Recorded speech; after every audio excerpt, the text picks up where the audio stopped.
মহাসড়কে ইটযাত্রায় ঘরমুখী মানুষের চাপ বেড়েছে। পরিস্থিতি স্বাভাবিক রাখতে কাজ করছে আইন শৃঙ্খলা বাহিনীর সদস্যরা।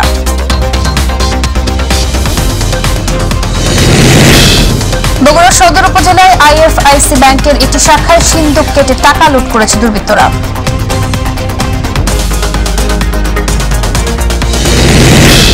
দিনাজপুরের ফুলবাড়িতে পণ্যবাহী ট্রাকের ধাক্কায় অটোরিকশার ৩ জন নিহত। টাঙ্গাইলের ঘাটাইলে কাভার ভ্যান মোটরসাইকেল সংঘর্ষে নিহত ২।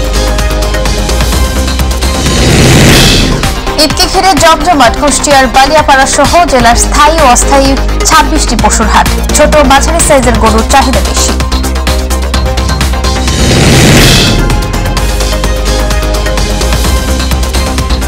আসসালামু আলাইকুম, আমন্ত্রণ টিভি জেলা সংবাদে। সঙ্গে আছে আমি নুসরাত শারমিন। শুনছিলেন সংবাদ শিরোনাম, এবার জানাবো বিস্তারিত। গাজীপুরের মহাসড়কে চাপ বেড়েছে ঈদযাত্রায় ঘরমুখী মানুষের। সকাল থেকে ঘরে ফেরা মানুষেরা গন্তব্যে পৌঁছতে ভিড় করছেন মহাসড়কের বিভিন্ন স্থানে। পরিস্থিতি স্বাভাবিক রাখতে কাজ করছে আইন শৃঙ্খলা বাহিনীর সদস্যরা। সকাল থেকে ঢাকা টাঙ্গাইল মহাসড়কের চন্দ্রা এলাকায় মানুষের ভিড় দেখা গেছে। যাত্রীদের অভিযোগ, তাদের গন্তব্যে পৌঁছতে অতিরিক্ত ভাড়া নেওয়া হচ্ছে। ঢাকা ময়মনসিংহ মহাসড়কের বিআরটি প্রকল্পের 7টি ফ্লাইওভার চালু হওয়ায় ঈদে ঘরমুখী মানুষেরা স্বাচ্ছন্দ্যে বাড়ি ফিরছেন।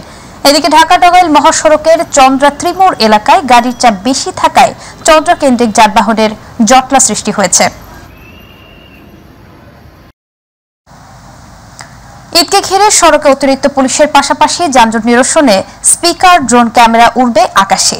দুর্ঘটনা এড়াতে খোলা ট্রাকে বা বাসের ছাদে যাত্রী পরিবহনের ক্ষেত্রে কঠোর অবস্থানে থাকবে আইন শৃঙ্খলা বাহিনী। আর তা জানিয়েছেন হাইওয়ে পুলিশ প্রধান অতিরিক্ত আইজিপি শাহাবুদ্দিন খান।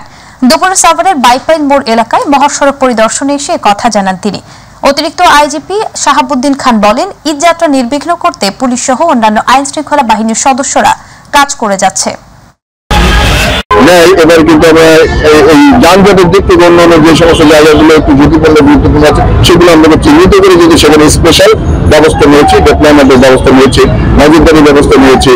যা যা প্রয়োজন, আমরা যেমন ওয়াচ টাওয়ার তৈরি করি, আমরা বিভিন্ন জায়গায় গুরুত্বপূর্ণ জায়গাগুলোতে সাব কন্ট্রোল আমরা তৈরি করেছি। আমাদের বিশেষ মোটরসাইকেল পেট্রোল থাকে এই মুহূর্তে যাতে যানজটের মধ্যে তারা চলাচল করে যানজট নিরসন করতে পারে। আমরা কিন্তু দেখেছি যে গত বছর কিন্তু আমরা ড্রোন ব্যবহার করেছি, যানজট যেখানে একটু বেশি থাকে এবারও কিন্তু আমরা ড্রোন ব্যবহার করছি। আবার স্পিকার যুক্ত ড্রোন ব্যবহার করে আমরা কিন্তু ট্রাফিক নির্দেশনা দিচ্ছি। ঢাকা চট্টগ্রাম মহাসড়কে বেড়েছে ঈদে ঘরমুখী যানবাহনের ভিড়। দুপুরে ঈদে ঘরমুখী মানুষের যাত্রা নিরাপদ এবং নির্বিঘ্ন করতে ঢাকা চট্টগ্রাম মহাসড়কের কুমিল্লার নিমসার বাজার এবং গৌরীপুর এলাকা পরিদর্শন করেছেন কুমিল্লা রিজিয়ন হাইওয়ে পুলিশের অতিরিক্ত ডিআইজি খায়রুল আলম। এই সময় তিনি মহাসড়কের পাশে থাকা অবৈধ দোকানপাট উচ্ছেদ করেন।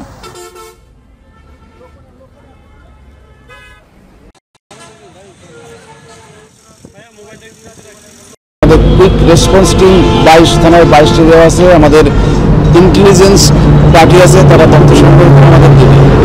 এবং আমাদের দুর্ঘটনা যদি কবলিত হয়, আমাদের 2টি সরকারি অ্যাম্বুলেন্স আছে। আমরা দুর্ঘটনায় কবলিত যে গাড়ি থাকবে সেই গাড়িকে অপসারণ করে আমরা স্বস্তির এবং আনন্দের ঈদযাত্রা উপহার দেওয়ার জন্য আমরা কাজ করে যাচ্ছি। হাইওয়ে পুলিশের অতিরিক্ত আইজিপি শাহাবুদ্দিন খান বলেছেন, এবারের ঈদে ছাদখোলা পরিবহন এবং লক্কর ছক্কর গাড়ি চলতে দেওয়া হবে না।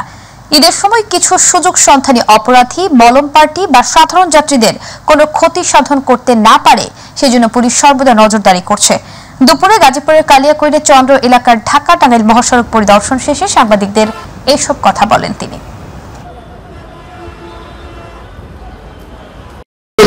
ঝুঁকিপূর্ণ একটা যাত্রায় সামিল হবেন না। বিশেষ করে পিক আপ, যাত্রীবাহী বাসের ছাদে মালবাহী যানবাহনে উঠে পড়া, এগুলো কিন্তু খুবই ঝুঁকিপূর্ণ যাত্রা। এটা আমাদেরকে বুঝতে হবে যে আমাদের জীবনের মধ্যে অনেক বেশি সময়ের প্রয়োজন। জামালপুর থেকে কোরবানির পশু নিয়ে রাজধানীর উদ্দেশ্যে ছেড়ে যাচ্ছে ক্যাটল স্পেশাল ট্রেন। ঈদ উপলক্ষে প্রতিদিন 25টি ওয়াগনে করে মোট 400 গরু নিয়ে পশুবাহী ট্রেনটি ইসলামপুর স্টেশন থেকে যাত্রা শুরু করবে। প্রতিটি ওয়াগনে 16টি করে পশু পরিবহন করা হয়। রেলওয়ে প্রতিটি ওয়াগনের ভাড়া নির্ধারণ করেছে 8,000 টাকা। অর্থাৎ একটি গরু রাজধানী ঢাকায় নিয়ে যেতে খরচ পড়বে মাত্র 500 টাকা। কম খরচে কম সময়ে এবং নিরাপদে পশু পরিবহন করতে পারায় খুশি ব্যবসায়ী এবং খামারিরা।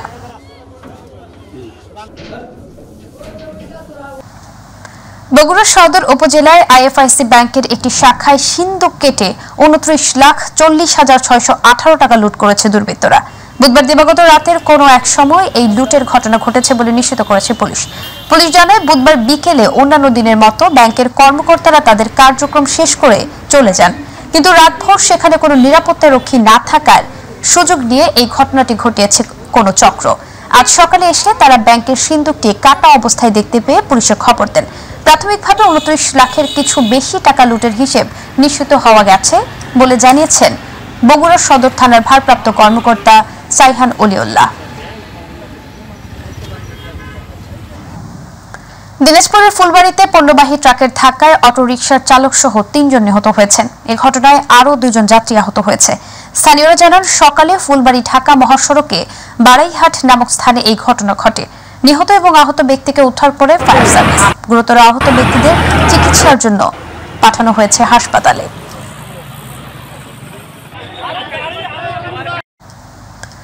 টাঙ্গাইলের ঘাটাইলে কাভার্ড ভ্যান ও মোটরসাইকেলের মুখোমুখি সংঘর্ষে 2 জন নিহত হয়েছে। আহত হয়েছেন আরও 1 জন। নিহত 2 জনই মোটরসাইকেল আরোহী ছিল। সকালে ঢাকা টাঙ্গাইল ময়মনসিংহ সড়কের উপজেলার কদমতলী এলাকায় এই দুর্ঘটনা ঘটে। ঘাটাইল থানার উপপরিদর্শক জানান, মোটরসাইকেলে 3 জন আরোহী ছিল। কদমতলী এলাকায় একটি কাভার্ড ভ্যানের সাথে মুখোমুখি সংঘর্ষ হয় মোটরসাইকেলটির। শিল্প পুলিশ 6 খুলনার সাব জোন 1 অঞ্চলের আওতাধীন বিভিন্ন শিল্প কারখানায় নিম্নমানের অস্বাস্থ্যকর পরিবেশে সেমাই শিশু খাদ্য তৈরি করে বাজারজাত করার খবরে নির্বাহী ম্যাজিস্ট্রেট মহেশ্বর মণ্ডলের নেতৃত্বে ভ্রাম্যমাণ আদালত পরিচালিত হয়েছে। অভিযানটি industrial police 6 Khulna zone Khulna পুলিশের সহযোগিতায় যৌথভাবে পরিচালিত হয়।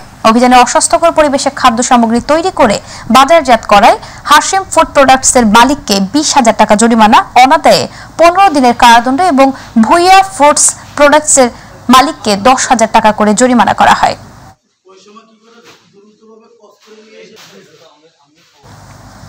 ঈদকে ঘিরে এখন জমজমাট দেশের বৃহত্তম কুষ্টিয়ার বালিয়াপাড়া সহ জেলার স্থায়ী ও অস্থায়ী 26টি পশুর হাট। দেশীয় গরু হিসেবে এই অঞ্চলের গরুর দেশব্যাপী ব্যাপক চাহিদা থাকার কারণে চিটাগং সহ দেশের বিভিন্ন জেলার ব্যাপারী এবং সাধারণ ক্রেতারা কোরবানির পশু কিনতে আসছেন এসব হাটে। নাগালের মধ্যে পছন্দ মতো কোরবানির গরু কিনতে পেরে খুশি তারা। প্রতিনিধি আব্দুর রাজ্জাক বাচ্চুর রিপোর্ট, জানাচ্ছেন শামস তাবরিজ উচ্ছ্বাস। দেশের অন্যতম বৃহৎ কুষ্টিয়ার বালিপাড়া পশুর হাট। এই হাটে জেলার প্রান্তিক খামারিরা এসেছেন কুরবানির জন্য পরম যত্নে পালিত তাদের গরু বিক্রি করতে। ঈদকে কেন্দ্র করে তাই পছন্দের পশু কিনতে এখানে ভিড় করছেন ঢাকা, চট্টগ্রাম সহ দেশের বিভিন্ন জেলার ব্যাপারী ও সাধারণ ক্রেতা সহ স্থানীয়রা। তবে অন্যান্য কুরবানির তুলনায় এবার কুরবানির পশুর দাম কিছুটা কম হওয়ায় অসন্তোষ প্রকাশ করেছেন খামারিরা। কিনেছি 1 লাখ টাকা দিয়ে, দাম কত 90, 95, বেচতে পারতেছি না। একটা বকন বাছুর আছে 97,000 টাকা বেচছে। গরুর বাজার একেবারে সস্তা, গরু নিয়ে কাস্টমার নেই, ক্রেতা নাই, কিনা লোক নাই, গরু ধরো এইভাবে পড়ে আছে, অবস্থা ভালো না। তবে বিপরীত চিত্র এখানে আসা ক্রেতাদের মাঝে। নাগালের মধ্যে পছন্দের মতো কোরবানির গরু কিনতে পেরে খুশি তারা। জেলায় এবছর স্থায়ী ও অস্থায়ীভাবে 26টি পশুর হাট বসেছে। আমরা এখন কিনতে আসছি, সারা হাট ঘুরে আসছে এবং স্বাভাবিক পর্যায়ে আছে আর কি। আমি গরু একটা কিনছি 1,05,000 টাকা দিয়ে। মোটামুটি হাট ভালোই, মোটামুটি খারাপ না, কেনা বেচাকেনা করা যায়। মোটামুটি কেনার পর্যায়ে আছে আর কি, সহনশীল আছে বাজার। কুরবানির পশুর আমদানির পাশাপাশি কেনাবেচাও ভালো বলে জানিয়েছেন হাট মালিকরা। প্রতিবারের মতো এবারও হাটগুলোতে নিরাপত্তা বাড়িয়েছেন আইন শৃঙ্খলা বাহিনী।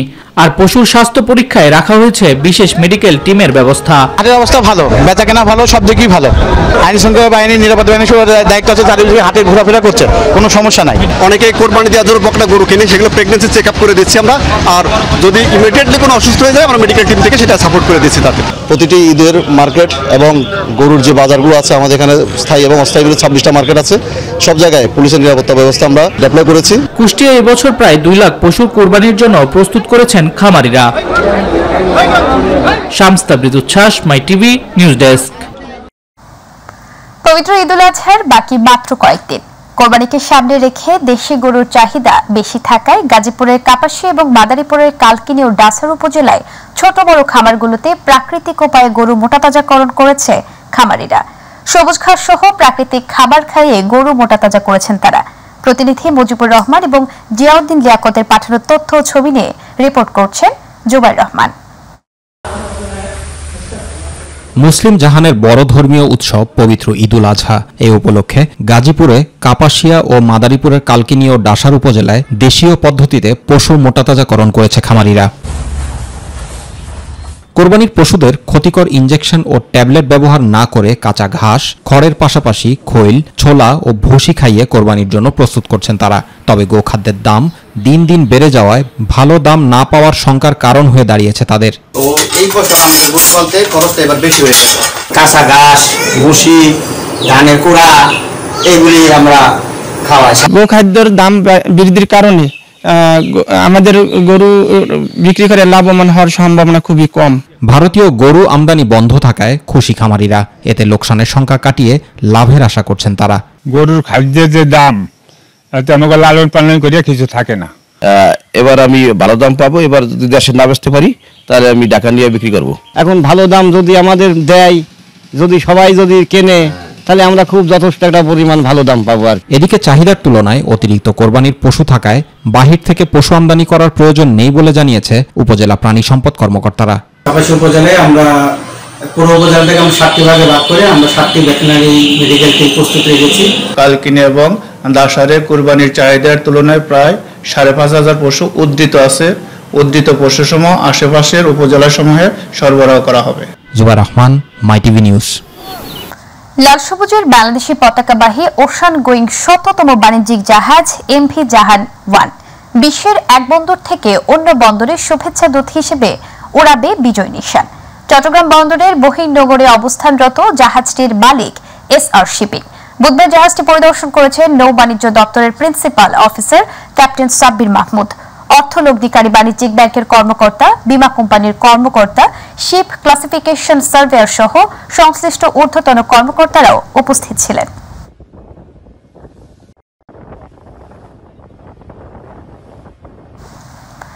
জামিন নেওয়ার জন্য আইনজীবীর সাথে চুক্তি হয় বাকিতে।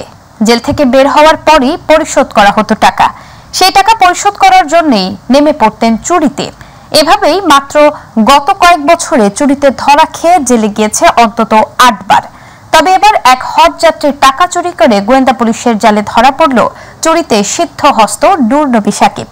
ঘটনার প্রায় 1 মাস পর ঢাকা, কুমিল্লা ও নোয়াখালীতে অভিযান চালিয়ে সেই সাকিব ও তার এক সহযোগীকে গ্রেফতার করেছে গোয়েন্দা পুলিশ। উদ্ধার করা হয়েছে প্রায় 14 ভরি স্বর্ণ এবং 2 লাখ টাকা। দুপুরে নগরীর মনসুরাবাদ এলাকায় গোয়েন্দা বন্দর কার্যালয়ে এক সংবাদ সম্মেলনে এসব তথ্য জানান গোয়েন্দা বন্দর ও পশ্চিম বিভাগের উপ পুলিশ কমিশনার মোহাম্মদ আলী। এবং তার কাছ থেকে 6.5 ভরি গলার হার এবং একটি আংটি উদ্ধার করতে সক্ষম হয় এবং তাকে জিজ্ঞাসাবাদে জানা যায় যে টাকাগুলো সে তার যে ভাগ, প্রত্যেকেই ভাগ পাইছে। এখানে ভাগ পেয়েছে তাদের যে গ্রুপের 4 জন ছিল, সেই 4 জন তো পেয়েছেই, তার বাইরে আরো 4-5 জন আছে, তারা ভাগ পাইছে। কেন পাইছে? এই এলাকায় চুরি করলে ওদেরকে ভাগ দিতে হবে। যে কোনো চুরি করেন আপনি, ভাগ দিতে হবে তাকে, হ্যাঁ, তাদেরকে। তো ওই ভাগদারিরা আমরা এখন আমাদের ইয়াতে আনতে পারিনি, বাট আনবো তাদেরকে। 3 কোটি 21 লাখ টাকার কাজে 61 লাখ টাকা ঘুষ নেওয়ার অভিযোগে চট্টগ্রাম সিটি কর্পোরেশনের 2 প্রকৌশলীকে ওএসডি করা হয়েছে। চসিক সচিব মোহাম্মদ আশরাফুল আমিন এ সংক্রান্ত অফিস আদেশে স্বাক্ষর করেন, যাতে বলা হয়েছে পরবর্তী নির্দেশ না দেওয়া পর্যন্ত প্রকৌশল বিভাগের নির্বাহী প্রকৌশলী রিফাতুল করিম চৌধুরী এবং উপ সহকারী প্রকৌশলী জয়নাল আবেদিনকে তাদের বর্তমান দায়িত্ব থেকে অব্যাহতি প্রদান পূর্বক প্রধান কার্যালয়ের সচিবালয় বিভাগে বিশেষ ভারপ্রাপ্ত কর্মকর্তা হিসেবে ন্যস্ত করা হয়।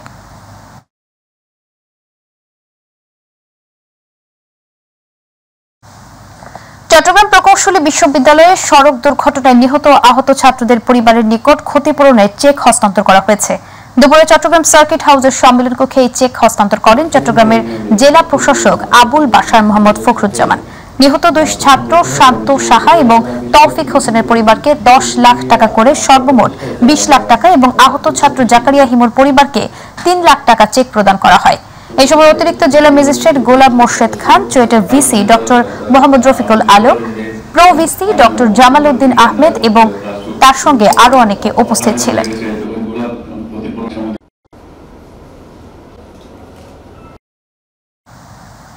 টানা 12 দিন বন্ধ থাকার পর চট্টগ্রাম থেকে কক্সবাজার রুটের বিশেষ ট্রেন পুনরায় চালু করা হয়েছে।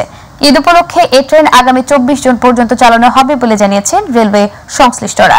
চট্টগ্রামের বিভাগীয় রেলওয়ে ব্যবস্থাপক সাইফুল ইসলাম জানান, বিশেষ ট্রেনটি চালু হয়েছে। এই ট্রেন চলবে 24 জুন পর্যন্ত। গত 8 এপ্রিল চট্টগ্রাম কক্সবাজার রুটে বিশেষ ট্রেনটি চালু করেছিল রেলওয়ের কর্তৃপক্ষ।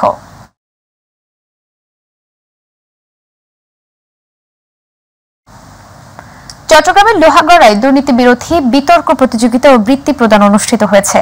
সকালে উপজেলা পরিষদ সভা কক্ষে উপজেলা প্রশাসন এবং উপজেলা দুর্নীতি প্রতিরোধ কমিটির আয়োজনে অনুষ্ঠানে উপজেলা দুর্নীতি প্রতিরোধ কমিটির সহ সভাপতি সাংবাদিক পুষ্পেন চৌধুরীর সভাপতিত্বে সাংবাদিক আব্দুল খালেকের সঞ্চালনায় বক্তব্য রাখেন লোহাগড়া উপজেলা নির্বাহী কর্মকর্তা মোহাম্মদ ইনামুল হাসান। উপজেলা সহকারী কমিশনার ভূমি নাজমুল লায়াল উপস্থিত ছিলেন। চট্টগ্রাম জেলা প্রশাসক আবুল বাশার মোহাম্মদ ফখরুজ্জামান বলেছেন, স্থানীয়ভাবে 7 থেকে 10 দিন চামড়া সংরক্ষণ করতে হবে। চামড়া যেন নষ্ট না হয় সেদিকে সজাগ দৃষ্টি রাখতে হবে।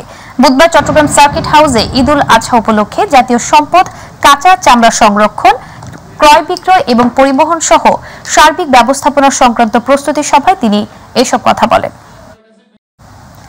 সাতক্ষীরায় পৃথক সড়ক দুর্ঘটনায় একজন ভারতীয় ট্রাক শ্রমিক সহ 3 জন নিহত হয়েছে। বুধবার রাতে সাতক্ষীরার ভোমরা স্থলবন্দর এবং পাটকেল ঘাটার সাতদোহা ব্রিজ এলাকায় এসব দুর্ঘটনা ঘটে। সাতক্ষীরা সদর থানার ভারপ্রাপ্ত কর্মকর্তা মহিদুল ইসলাম জানান, সাতক্ষীরার ভোমরা স্থলবন্দরে ভারতীয় ট্রাক থেকে পাথর খালাস করে পেছন থেকে সেই ট্রাকে উঠতে যেয়ে নিচে পড়ে যান চালকের সহকারী শাহিন। এই সময় পেছন থেকে আসা আরও একটি ট্রাক তাকে চাপা দিলে গুরুতর আহত হন তিনি। তাকে সদর হাসপাতালে নিয়ে গেলে কর্তব্যরত চিকিৎসক মৃত ঘোষণা করেন। মুন্সিগঞ্জের লৌহজঙ্গে পারিবারিক কলহের জের ধরে ঝগড়ার সময় ঘরের বেড়া ভেঙে পাশের পুকুরে পড়ে এক গৃহবধূ এবং তার শাশুড়ি। এই ঘটনায় কয়েক ঘন্টা পর পুকুর থেকে হোসন আরা বেগম নামের শাশুড়ির মরদেহ উদ্ধার করে ফায়ার সার্ভিস। গতকাল উপজেলার বোলতলি ইউনিয়নের সুরপাড়া এলাকায় এই ঘটনা ঘটে। লৌহজং থানার অফিসার ইনচার্জ খন্দকার ইমাম হোসেন বলেন, ফায়ার সার্ভিস নিহতের মরদেহ উদ্ধার করেছে। মরদেহ ময়নাতদন্তের জন্য মুন্সিগঞ্জ জেনারেল হাসপাতালের মর্গে প্রেরণ করা হয়েছে।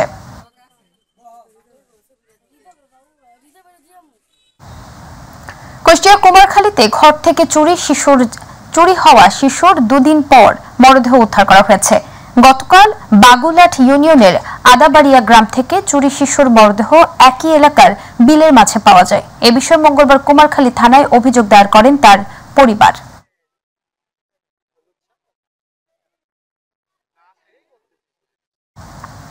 মুন্সিগঞ্জের গজারিয়া উপজেলার বিভিন্ন এলাকায় টানা 3 দিন অভিযান চালিয়ে 29 কিলোমিটার অবৈধ সঞ্চালন লাইন উচ্ছেদ করেছে তিতাস গ্যাস কর্তৃপক্ষ। সকল অবৈধ সংযোগ বিচ্ছিন্ন করার দীর্ঘ 46 দিন পর গ্যাস পাচ্ছে বৈধ গ্রাহকরা। গতকাল উপজেলার গোয়াগাছিয়া ইউনিয়নের নতুন চরচাষী গ্রামে অভিযান পরিচালিত হয়। অভিযানে নির্বাহী ম্যাজিস্ট্রেট হিসেবে উপস্থিত ছিলেন মুন্সিগঞ্জ জেলা প্রশাসনের নির্বাহী ম্যাজিস্ট্রেট আব্দুল আল ফারুক। সিরাজগঞ্জের চৌহালি উপজেলার যমুনা নদীর বিভিন্ন পয়েন্টে অবৈধভাবে 800 মিটার কারেন্ট জাল ও 50টি চায়না দুয়ারি সংরক্ষণ অভিযান দিয়েছেন ভ্রাম্যমাণ আদালত। বুধবার দিনব্যাপী অভিযান চালিয়ে উপজেলা নির্বাহী অফিসার ও নির্বাহী ম্যাজিস্ট্রেট মাহবুব হাসান এই কার্যক্রম পরিচালনা করেন। এই সময় জব্দকৃত 800 মিটার কারেন্ট জাল এবং 50টি চায়না দুয়ারি আগুন দিয়ে পুড়িয়ে বিনষ্ট করা হয়। যশোর জেলার মনিরামপুর থানায় ঘুঘুদাহ এলাকায় 5ম শ্রেণীতে পড়ুয়া শিক্ষার্থীকে ধর্ষণের ঘটনায় নিমাই মণ্ডল এবং দেবব্রত কুমার দাস 2 জন আসামিকে গ্রেফতার করেছে র্যাব। র্যাব 6-এর অধিনায়ক মেজর সাকিব হোসেন জানান, মনিরামপুর থানায় ঘুঘুদাহ এলাকায় ধর্ষণের ফলে ভিকটিম অন্তঃসত্ত্বা হয়ে পড়লে আসামিরা ভিকটিমের মাকে মামলা না করার জন্য ভয়ভীতি প্রদর্শন করে। এ বিষয়ে মামলা করার চেষ্টা করলে ভিকটিমের পেটে থাকা বাচ্চার ক্ষতি করবে এমন ঘটনা সম্পর্কে অবহিত হয়ে র্যাব 6 যশোরের সহায়তায় ভিকটিমের মা বাদী হয়ে নিমাই মণ্ডল এবং দেবব্রত কুমার দাস 2 জনের বিরুদ্ধে ধর্ষণ মামলা দায়ের করেন। ঝালকাঠি নলছিটির উপজেলা পরিষদের নির্বাচিত চেয়ারম্যান সালাউদ্দিন খান সেলিম, ভাইস চেয়ারম্যান মনিরুজ্জামান মনির, মহিলা ভাইস চেয়ারম্যান আয়শা আক্তার রিনা শপথ গ্রহণ করেছেন। ষষ্ঠ উপজেলা পরিষদ নির্বাচনের দ্বিতীয় ধাপের নির্বাচনে নলছিটি উপজেলা থেকে তারা বিজয়ী হয়েছেন। গতকাল বরিশাল শিল্পকলা একাডেমি হলরুমে বিভাগীয় প্রশাসনের আয়োজনে শপথ বাক্য পাঠ করান বরিশালের বিভাগীয় কমিশনার শওকত আলী। এই সময় অতিরিক্ত বিভাগীয় কমিশনার সোহরাব হোসেন, জেলা প্রশাসক শহীদুল ইসলাম সহ আরও অনেকে উপস্থিত ছিলেন।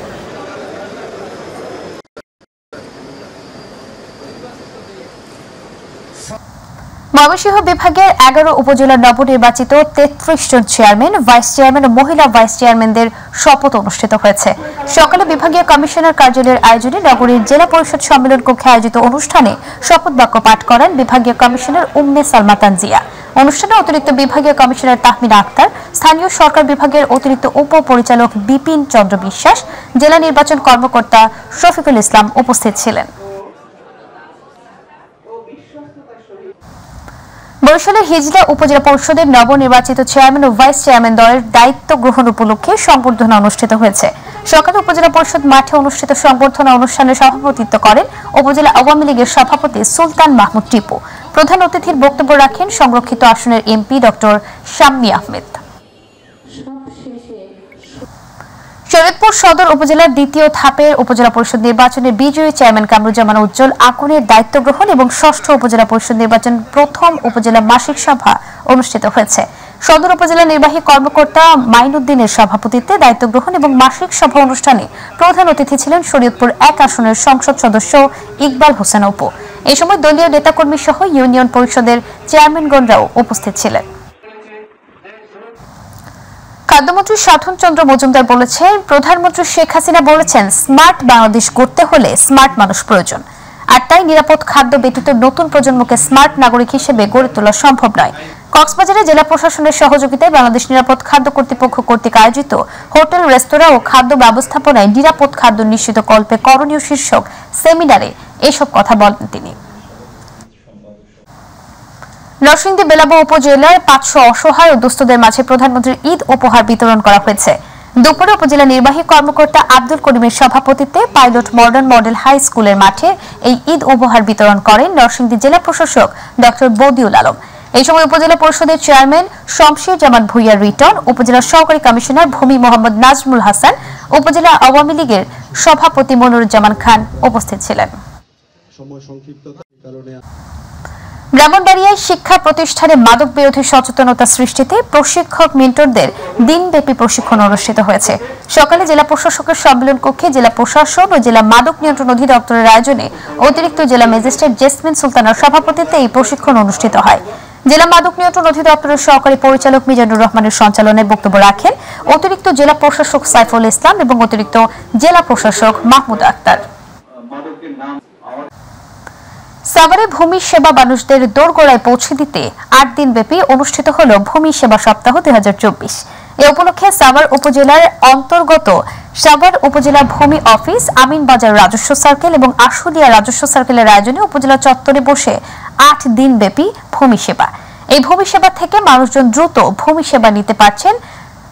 মিস কেস সহ নানা বিষয়ে দ্রুত সমাধান দেওয়া হচ্ছে এই মেলায়, যার ফলে সেবা প্রত্যাশীরা দুর্ভোগে পড়ছেন না।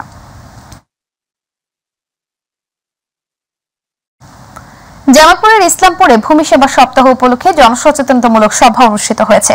সকালে উপজেলা ভূমি অফিসের আয়োজনে বীর মুক্তিযোদ্ধা বাড়ি মণ্ডল সভাকক্ষে এই সভা অনুষ্ঠিত হয়। এই সময় উপজেলা পরিষদের চেয়ারম্যান এস.এম. জামাল আব্দুল নাসের বাবুল, উপজেলা নির্বাহী কর্মকর্তা সিরাজুল ইসলাম, সহকারী কমিশনার ভূমি সাইদ মোহাম্মদ ইব্রাহিম সহ অনেকেই উপস্থিত ছিলেন। তৃণমূল পর্যায়ে অর্থনৈতিক ক্ষমতায়নে নারী উদ্যোক্তাদের বিকাশ সাধন প্রকল্প জাতীয় মহিলা সংস্থা চাঁদপুর জেলা শাখার আয়োজনে 3 দিনব্যাপী নারী উদ্যোক্তা মেলার উদ্বোধন করা হয়েছে। সকালে চাঁদপুর কেন্দ্রীয় শহীদ মিনার প্রাঙ্গণে মেলার উদ্বোধন করেন জেলা প্রশাসক কামরুল হাসান। জাতীয় মহিলা সংস্থা চাঁদপুর জেলা শাখার চেয়ারম্যান অধ্যাপিকা মাসুদ নূর খান উপস্থিত ছিলেন।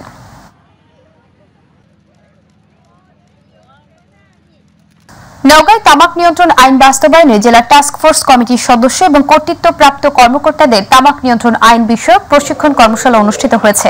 নওগাঁ জেলা প্রশাসক গোলাম মাওলার সভাপতিত্বে প্রধান অতিথি হিসেবে ভার্চুয়ালি যুক্ত হয়ে বক্তব্য রাখেন স্বাস্থ্য মন্ত্রণালয়ের সেবা বিভাগের জাতীয় তামাক নিয়ন্ত্রণ সেল এবং এর যুগ্ম সচিব রফিকুল ইসলাম সেলিম।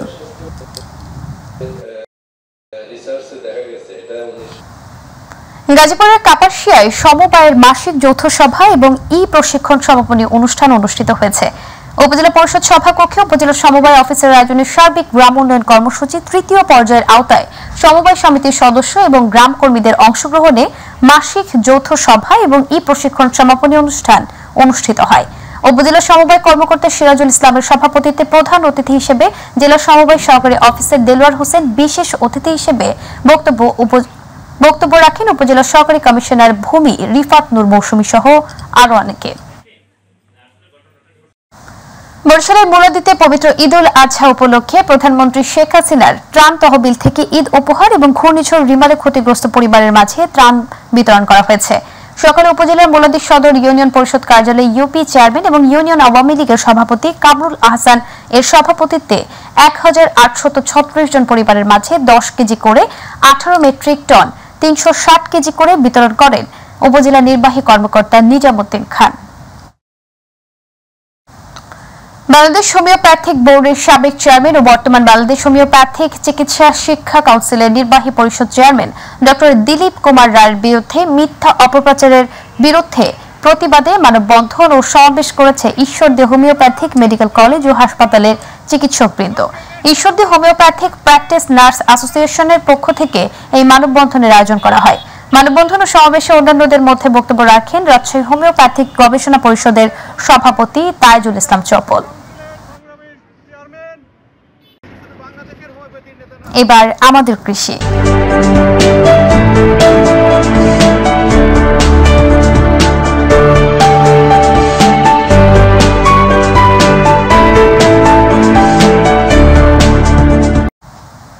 ফরিদপুরের ভাঙ্গায় 2023-24 অর্থ বছরে মৎস্য অধিদপ্তরাধীন দেশীয় প্রজাতির মাছ ও শামুক সংরক্ষণ এবং উন্নয়ন প্রকল্পের আওতায় তৃতীয় ধাপে ভাঙ্গা উপজেলা মৎস্য অফিসের উদ্যোগে উন্মুক্ত ও প্রাতিষ্ঠানিক জলাশয়ে পোনা মাছ অবমুক্ত করা হয়েছে।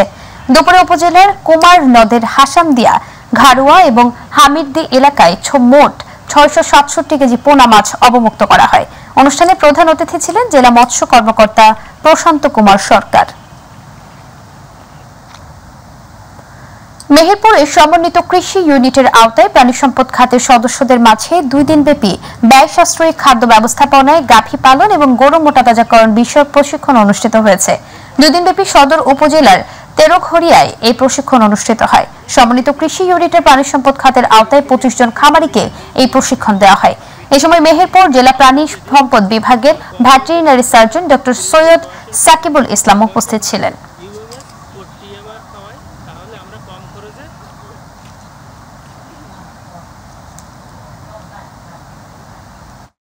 দর্শক, এই ছিল আমাদের এখনকার সংবাদ। পরবর্তী সংবাদ দেখার আমন্ত্রণ জানিয়ে বিদায় নিচ্ছি আমি নুসরাত। আল্লাহ হাফেজ।